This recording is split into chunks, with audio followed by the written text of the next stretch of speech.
Got one that can see.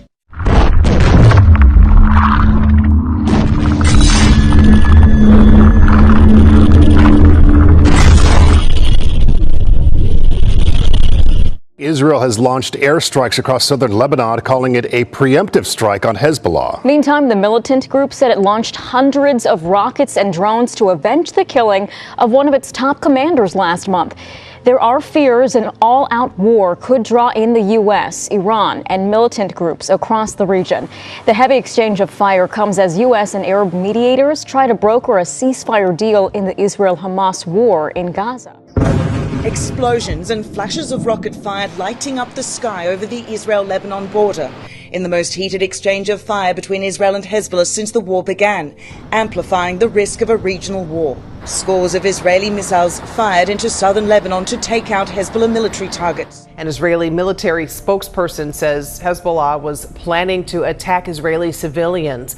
As a result of the airstrikes, flights headed to Israel's Ben Gurion airport are being diverted. And it has been firing rockets and has the same sort of basic posture as Hamas does, that it wants to see Israel wiped from the face of the earth. Has described the strikes by Israel this morning as the most intense that Lebanon has seen since hostilities began last October. I saw one estimate that there were at least 25 sites that were hit in really just the course of a few hours, and our understanding is there are still some strikes occurring in the south of the country. Now, the Ministry of Health is reporting a preliminary death toll of 3 people. One individual was killed on a strike in a car in a town near the border. 2 others were killed in a strike further away from the border. I thought it was a great move. Look, the preemptive strike was very, very important. Because if they had launched the strike, the Hezbollah into Israel with thousands of missiles, and they were talking thousands, what would have happened with the loss of lives of Israelis and also the facilities? It would have pushed the Israelis into a doctrine they call Dahiyya. And what Dahiyya is called disproportionate response. And I think what they did, they prevented the next or the third Israeli-Lebanese war, and that is smart. And because of that, I think it's kind of reset the battlefield there. Israel saying around 100 fighter jets were used in this operation last night, hitting around 200 targets in Lebanon. Now, if that's the case, then that is the most serious attack on Hezbollah since the full-scale war between Israel and Lebanon back in 2006. Now, in the last few weeks, we've seen intense diplomatic efforts to try and stop the crisis in Gaza escalating into a wider regional conflict.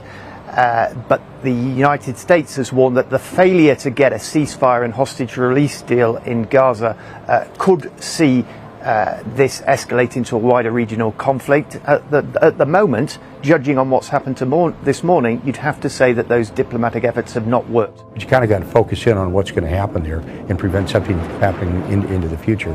And they haven't done it, but the Israelis have done it. So the Israelis have done, actually, is reset deterrence in the region, and I think it's smart. And I think it's put Hezbollah on their back foot, and it's clearly put the Iranians on their back foot, that they haven't done anything at all. About 10 days after 9/11, I went through the Pentagon, and one of the generals called me and he said, "Sir, you gotta come in and talk to me a second." He says, "We've made the decision, we're going to war with Iraq." I said, "We're going to war with Iraq? Why?" He said, "I don't know." I guess they don't know what else to do. I said, "Well, did they find some information connecting Saddam to Al Qaeda?" He said, No. He says there's nothing new that way. I guess it's like we don't know what to do about terrorists, but we've got a good military and we can take down governments. So I came back to see him a few weeks later, and by that time we were bombing in Afghanistan. I said, "Are we still going to war with Iraq?" And he said, "Oh, it's worse than that. This is a memo that describes how we're going to take out 7 countries in 5 years, starting with Iraq and then Syria, Lebanon, Libya, Somalia, Sudan, and finishing off Iran."